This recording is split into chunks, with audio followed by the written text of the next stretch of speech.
Salut tout le monde, alors dans cette vidéo je vous fais un petit partage d'informations mais assez important vis-à-vis de la zone CEPA puisque le Monténégro est attendu pour entrer en zone CEPA l'année prochaine en 2025, donc c'est tout bientôt. Alors pour préciser quand même qu'est-ce que c'est la zone CEPA pour ceux qui ne savent pas, eh bien c'est un club bancaire clairement avec des pays membres dans lequel les pays se font confiance pour les transferts bancaires et donc les virements clairement. Et l'avantage d'être dans ce club, on va dire, c'est que on n'a pas de frais bancaires, nous les utilisateurs, pour faire des transactions, donc pour faire des virements entre différents pays de ce club. Et puis, l'autre avantage, c'est que les virements aussi vont plus vite. Donc,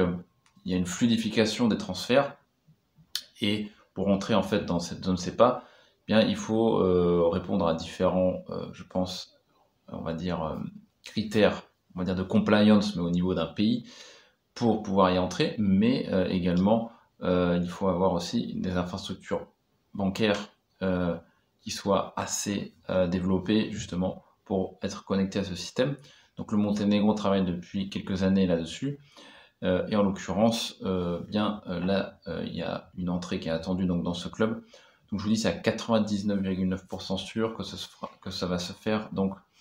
en avril 2025, fin avril 2025. Je pourrais vous donner un article en source en description de la vidéo pour que vous ayez voilà, vous puissiez faire une traduction sur l'article si vous voulez, puisque c'est en serbe. Mais ce qui est intéressant en fait pour nous, le fait que Monténégro rentre en zone CEPA, comme je vous l'ai dit juste avant, c'est effectivement la rapidité des transferts, mais aussi donc l'effacement, en fait l'absence de frais bancaires. Donc ça peut paraître dérisoire, mais sur des montants importants, des dizaines de milliers d'euros, 100 000 euros et plus, c'est évidemment des frais qui sont conséquents.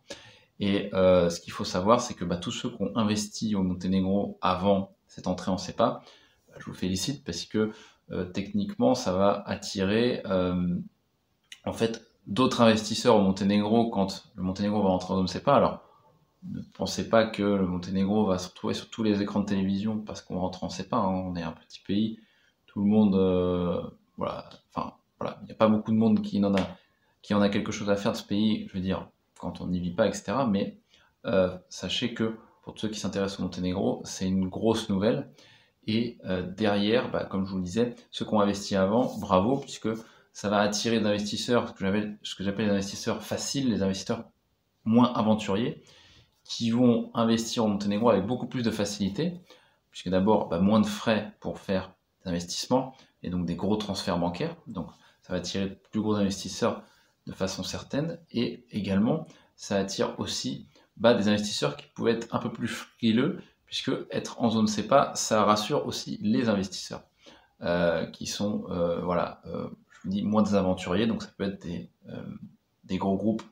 entre autres, mais même des investisseurs à titre particulier, voilà, qui sont des investisseurs qui ont besoin de différents critères pour aller, en fin de compte, à l'acte, pour acheter l'immobilier ou d'autres produits au Monténégro. Donc le fait que vous ayez investi avant, c'est une très bonne chose, mais comme ça va pas être une grosse campagne de communication, faut le savoir, vis-à-vis de cette entrée en CEPA en 2025, il va s'écouler un petit peu de temps avant que les gens s'en rendent compte. Il va s'écouler certainement un an ou deux, le temps que les gens comprennent que le Monténégro est en zone CEPA.